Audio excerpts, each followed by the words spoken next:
I think this show, it's helped me kind of be seen as an adult. And I've never been one to want to grow up too fast. Like, that's something that my mother's always kind of implemented in my sisters and I. And I think being a child star, you can't help sometimes think, oh, I want to be seen as like edgy and like I want to grow up. And it's like, that will come. Like, you're inevitably going to grow up. Like, you just do. You get older.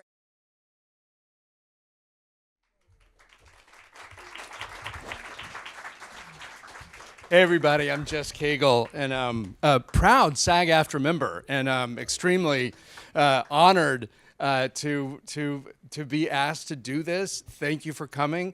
How about the dance? It's going to be my first question. And please tell us there's more, and all of that. She is a 4-time, I believe, SAG Award nominee, and she's the star of The Great because she's great. Elle Fanning.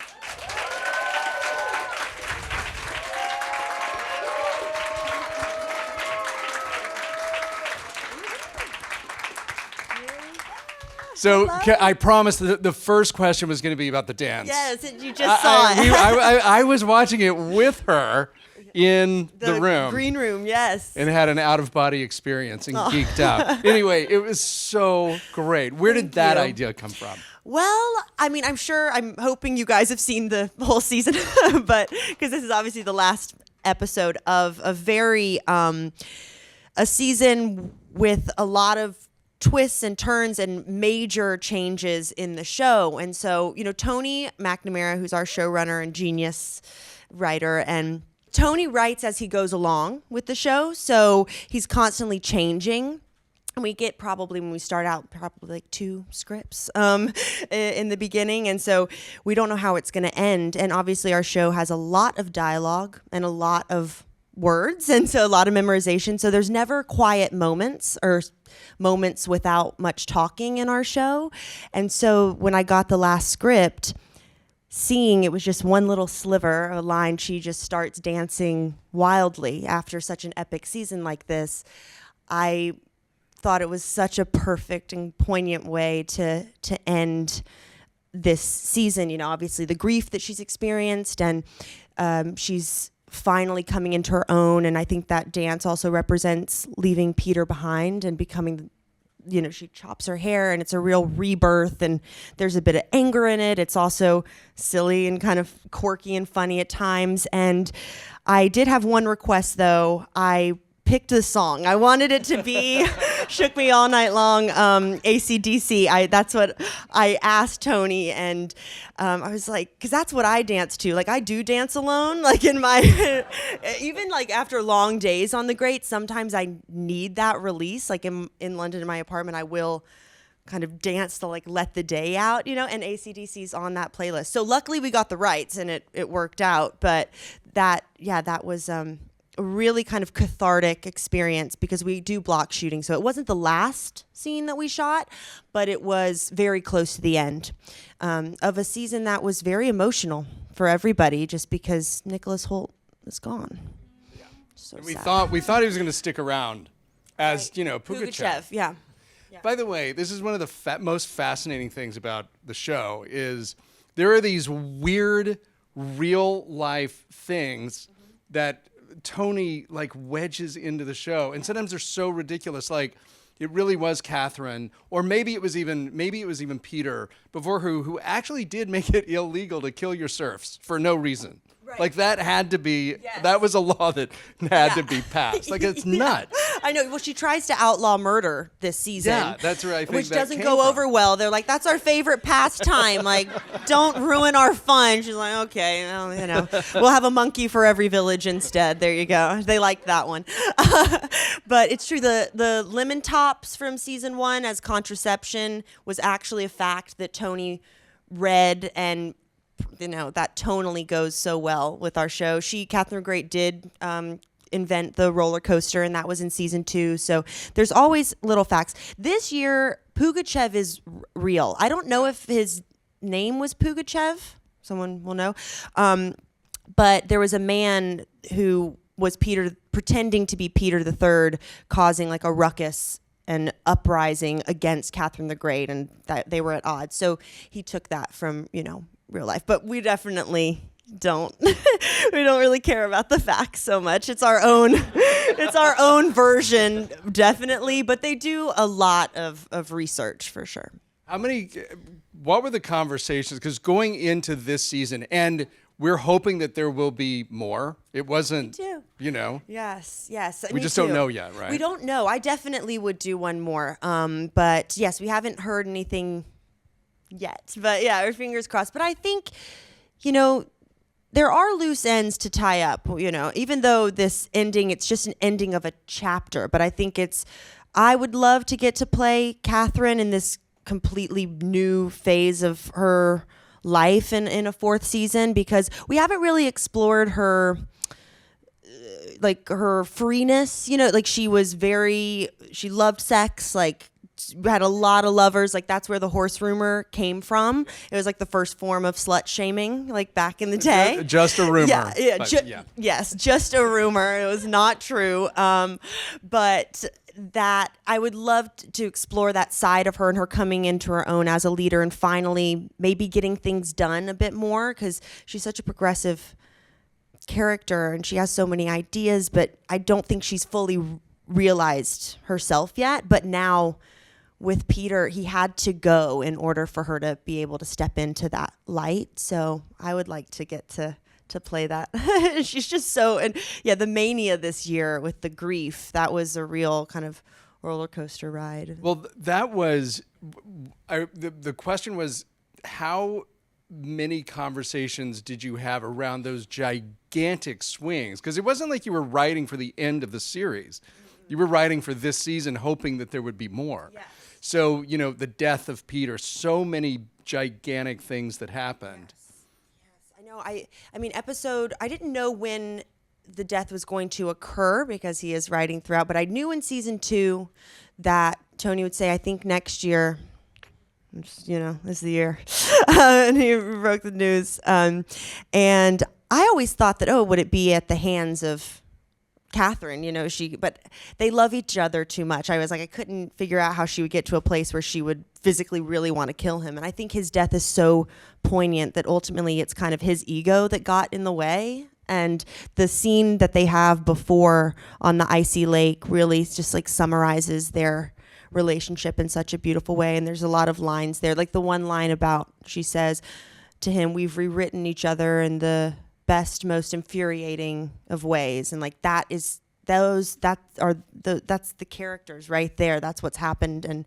And also in some ways I feel like Nick and I too, we've done that to each other, on a personal level, working with each other, with these characters where we get to explore and do so much. And that relationship, I think it was just a very sad day knowing that we would never, we'll work together again, but we'll never play these characters together again.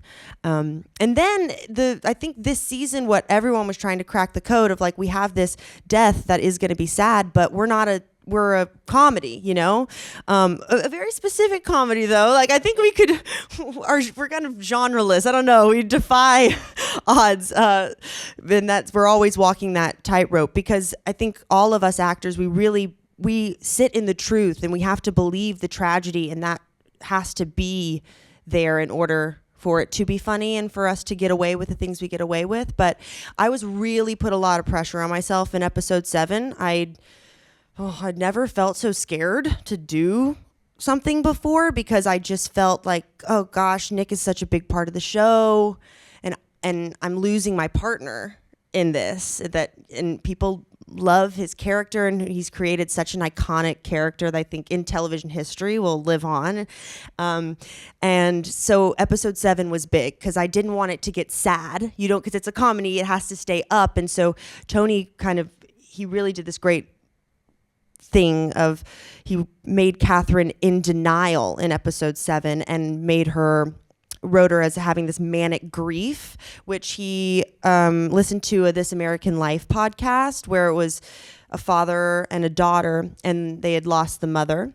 And the father went into this manic grief, and he was listening to that and not acting like himself, and really kind of dangerous and adventurous and in denial. And so he put that in the script. So I think the manic grief also lend itself to like a physical comedy, and that episode is really one of my favorites because there's like a real propulsion like through that episode, like so much energy, even though it's a grieving episode. Like everyone, they're grieving in their own way, and Catherine is so in denial at that point. And yeah, in a third season of a show, I think you can take bigger swings. Like episode 8, we cut up into different chapters. I really like episode 8. I think, episode 8 is fantastic. That was really fun to do. I got to wear, I wanted to wear these red contacts to make it look like I hadn't slept in days, and so I had those in, which I literally could not see out of, like not at all. And I wear contacts in real life, and so I had to wear my contacts, and then it was like a full eye contact over it, which I'd never done, and they had to put them in for me special. And so I was like just blindly like, but it really worked honestly for the physicality. And I was wearing all of Nick's clothes, like all of Peter's clothes. Got to wear his coats finally. I was like, yeah. There's so much to talk about. I don't know. The tone of the show, it really didn't miss a beat for the audience, which is, it's so interesting to hear you talk about using the manic grief to kind of like balance that out and keep it light in a weird way. But for you as an actor, I mean, you would spend really 2.5 seasons. There was a lot of frustration. There was a lot of anger to the character, a lot of ambition, but grief was must have felt to you playing it like a real left turn. Yeah, and something that we hadn't seen. We've pretty much seen Catherine with every emotion in the book except for a grief as cataclysmic as that. And that's what I love about our show. And this is what and as an actor, like just in general, what I love in scenes and what I always try to put in scenes is as many emotions as possible. And like, how fast can I flick through every emotion? And like, can I make that work? And cause that's the ups and downs, it's what happens in life. And I think that it really lends itself with Tony's writing because he also doesn't give you much direction in the script. Like his scripts are very, they're just dialogue pretty much. So there's no in-between direction. What is that called? That is called something, but I'm not a script writer. So yeah, like direction maybe? The in-between is, I don't know. Which sometimes it's a lot, but he doesn't, put that. This is why the writers are on strike. Right, yeah, exactly. Oh gosh, but there's a beauty in that because it's just the language. Like he basically is like, if he wants you to be word perfect. Like the memorization is crucial, but then you're free to do it in any type. You can say it in any type of way you want to. The blocking can be anything. You can move around the room. You can do anything you want. And like we're discovering that, as actors in the scene, and we love to surprise each other with like curveballs, or like especially Nick and I, like we're just trying to outact each other basically in all those scenes. We're just like, I'm gonna get you. I'm gonna do this. I'm gonna do that. And it's just the most fun. It's so thrilling, and it makes you nervous and it makes you excited. And I don't know, I like blush a lot. I'm like probably like blushing now, but like that blush, like you're like, oh, like when you feel that, it's just, oh, you use that in the scene. And it's like you can feel like that electricity and excitement amongst your other actors, and then you're like, wow, like that was good. We know we got it. Like that felt great. And this show is just, it lends itself to that so well. So I don't know if I answered your question. What was a moment that you and Nick had on the set this season that you almost couldn't get through? Because there must have been so many. There was, okay, a scene that he had to suck on nipples. These women, he was testing their breast milk for Paul because Paul had colic. And so in the scene, Peter has the 3 nurses lined up, and he is testing the milk himself. And then Catherine, myself, has to walk into that and be like, what are you doing? I mean, every time he knew, like, I would have to walk into the room and like catch him in the act, and he would be like, you know, mid and then like look over. And I was like, this is like, we're never going to get through this. Like, this is just like, that really sticks out in my mind. Yeah. We talk about that often. Yeah. I don't know how he did that. Yeah. And he had to pretend to suck, like he wasn't really going to suck. So he also had to pretend. So he was like he was trying to work that out himself. I was like, there was an intimacy coordinator, so everyone was comfortable. But I mean, even the girls, like I would walk in and we're just like, what? Like, we're like, you can't laugh. So, yeah. How was it pitched to you in the very, very beginning? Like, what do you remember about the very first conversations that you had with Tony or whoever about the show and the tone and who Catherine was? Wow, like in the very, very beginning. Very, very beginning. Yes. Well, I was 20. It was 5 years ago. So this show has been a part of my life for such formative years of my life. And obviously it was a play before in Australia that's where this came from, that Tony had written. And then it was a movie script after that I read, that he had even written before The Favorite. I think that he got the job for The Favorite from the great, from sense. Yorgos reading the great script. So it was going to be a movie for a long time. And Tony, you know, he thought of me for it. And he was working with Nick at the time during The Favorite. And I'd never read anything like it. I also really loved too that, I mean, obviously I've done a lot of things, but, you know, I played like Sleeping Beauty and Maleficent. And I loved that this was like, I'm playing a royal, but it's also twisted. Like it's turned on its head and it's going against what people might think of me. So I was excited to challenge myself in that way and challenge others. Like I always love that, but it was a no-brainer of wanting to do it. And then we kind of formed the idea that it should be a TV show, because it was also during the time when, I mean, TV was like a thing, but like there was a moment where I was like, oh, like Emma Stone's doing TV, and like like people were doing TV and these amazing series and limited series, and that was something that I'd never done before, and I wanted to try that. So I don't know how that came about, but we did have a conversation because it was going to be a movie, and then it's like, let's switch it to a TV show, and I got to Tony let me come on as a producer, which was so amazing of him to do that because I was also so young, but I learned so much, and now being with the show for 3 years, I feel so much more comfortable in that position now. But I've learned that over this whole process of getting to also through Catherine, because she's kind of given me like some power in my voice. So we're very blurred. Like at this point, I feel like she's me, I'm her. And yeah, then, we had to go pitch it out and like pitch it to different places, and we found our home in Hulu.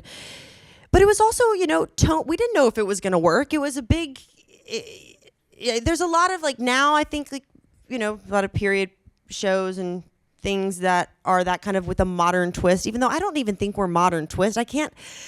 We're our own thing, but like that dark satire in this world, people weren't really doing that at the time when we did the pilot. So tonally, we had to really figure out what we wanted to be, and that was a constant discussion. And then I think after season 1, which I really love season 1, but I think season 2 we like really picked up our stride. We were like so ready to go back, and it was after COVID, and we were like, oh yeah, we like let's really do this, but now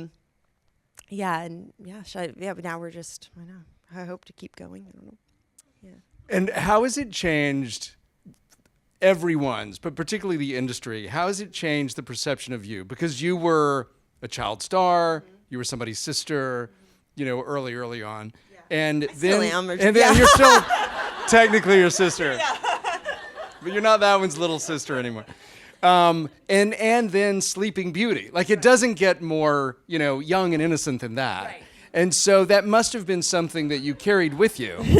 Yes, for sure, for sure. I mean, I know. I feel like there's been different milestones that I can kind of pinpoint in my career life that has been like, oh, like people have changed their perspective on me. Like I think Super 8 was when that moment was kind of a stepping out of, I don't know, being Dakota Fanning's little sister and like a little bit more, like she's her own person. And yeah, I mean with Maleficent too, I mean I love doing that, like Sleeping, like that was great, and I'm happy with that. Neon Demon, I think, was something that was a big turning point because I was, I think, 17 when I did that, and I went to Cannes for the first time, and that movie was very polarizing, and people either loved it or hated it, and darker as well, but again, like kind of turning the princess thing on its head, and I just love to surprise people and kind of freak them out a little bit. So, this show, I think this show, it's helped me kind of be seen as an adult. And I've never been one to want to grow up too fast. Like that's something that my mother's always kind of implemented in my sisters and I. And I worked with like name drop, like whatever or not, but like I worked with Francis Ford Coppola, and he did this movie called Twixt, which was in Napa Valley on his vineyard, and so it was like this kind of like a home movie feel, and like he was like cooking pasta every night, and like it was really cool. But he kind of gave me advice. He's like, he's like, what I love about you is like you're like very youthful, like, and you have that spirit, and like it's important to stay young, like you don't need to grow up so fast, and I think being a child star, you can't help sometimes think, oh, I want to be seen as like edgy, and like I want to grow up, and it's like that will come, like you're inevitably going to grow up, like you just do, you get older. And so I think I haven't tried so much to make that happen because it really organically has, but through this show, I think that people kind of see me in a different way, and also playing a character for 3 years where you literally see their evolution has really helped. Like, and this show as of right now is like, and character is my favorite thing. Like, she's just so special to me. Yeah. We have a few questions from the audience. I'm going to get to as many as I can. Okay. This is a question from, these cards are funny. It's a question from Lacey for Elle. In case. I love this question. Have you ever felt discouraged in your career? And if so, how do you support yourself and move through that? Yeah, of course. Yes. What if you were like, no? Yeah, like, no, next. No. Oh, that's fine. I definitely have, because it's a lot of rejection. Like you're being told no. You're going into rooms. You're like, you're giving it your all. You're thinking, and you want something so bad. Like I also visualize if there's a script and that you hear like this amazing director's doing it, and even before I've gotten it, like I visualize myself already doing it, and that it's a good thing, but also can be bad because when it doesn't happen, it's even worse because you feel like, but that was the experience, and that, but I try to, I don't know, you have to, I mean, it's interesting because I think I'm young, but like I have been in the industry for a while, so you do have to always kind of keep finding your purpose and like keep finding what drives you and the fun of it, and just like keep the passion alive, which hasn't been too hard. But I don't know, I get hard on myself, like you compare yourself to other people. It's like social media is like a whole other aspect, which I didn't I didn't have a Facebook growing up. I wasn't allowed one or anything.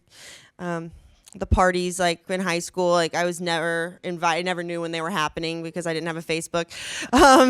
People like had to text me, which was really that was a thing. But yeah, it's just we all go down those rabbit holes sometimes, and you just have to like knock yourself out of it and realize you're like, I'm you. I don't, So it's okay, but yeah, I don't know. It happens. Yeah. Yeah. From Hetty Weatherford, another question for Elle. Is It's not for you. It's not for me. No questions here for me. Is there anything, a song or trinket or some such, that helps you get into Catherine's character, and has that changed at all as she has evolved? I don't have anything specifically, but I do. Our costumes, obviously, Sharon Long is our costume designer, are so lavish and incredible and detailed. And each morning it takes 2 hours to get ready for the wig and the clothes. So that time is a real time when you're like getting in the corset and you're putting on your jewelry. There is actually there's a piece of jewelry that Catherine wears that's a little cameo that I wore in the pilot. It was the first scene of the pilot, and I don't wear it in every scene, but that was like that's a very special ring to me, because it's like I just imagine that she like brought it from Germany when she came over, and she's always had it. And actually Nick, his rap gift for me was he had that ring remade. Oh, wow. Yeah, I know, it was good. That was good. Is there anything that you're going to keep whenever it comes to an end that you have to take home? There's a couple things. There is. I want the things that are on my desk, like the ink, like all the things that are on my desk. And I want the sex doll of Catherine, that crazy looking thing this year. Because I'm also like, if it's not me who gets it, who is getting it? So that's mine. It doesn't look very inviting. No, actually. No. No one's going to try to, no one will stop you from taking that. Yeah. What about the teddy bear made out of actual dead bears? That's really you have good. To keep that yes, thing. Yeah. I know Nick, I forget what he kept. He kept some things.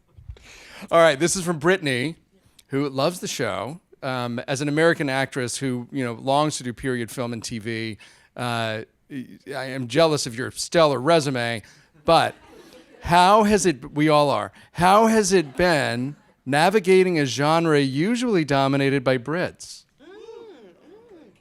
I like that one. It's so odd. I have done a lot of English accents, like in my career. Like I have been asked to do English accents. My first time I had to do one was in Ginger and Rosa, and I was 13, and I worked with Sandra Fries, then my dialect coach, and she has been with me throughout. Every time I have to do an English accent. You're still working with her? Yes, still. Wow. And she's on set every day with me, and we do our crazy vocal warm-ups, and she reads the dialogue with me and really perfects me. So she's absolutely incredible and really helps me. But yeah, most of everyone pretty much is a Brit on the show except for Belinda. Belinda's Australian, so she does an accent. And also, there's different accents throughout, Britain, so they're always tweaking a little bit. But yeah, people think I'm English. Like a lot of people do, and then I'll talk and they're like, what? Like they can't believe it's my voice because they know me from this and other things. But I'm from Georgia, so I have yeah, I do like doing English accent. I've never done another type of accent. So I've done like Southern and stuff, but I don't know. I've never done Irish or anything like Scottish or anything like that. But Southern would come I'll be really coming naturally. for them next. Right. Yeah. Yeah. Elle, thank you so much. Thank you. Congratulations. Thank you, guys. That was great.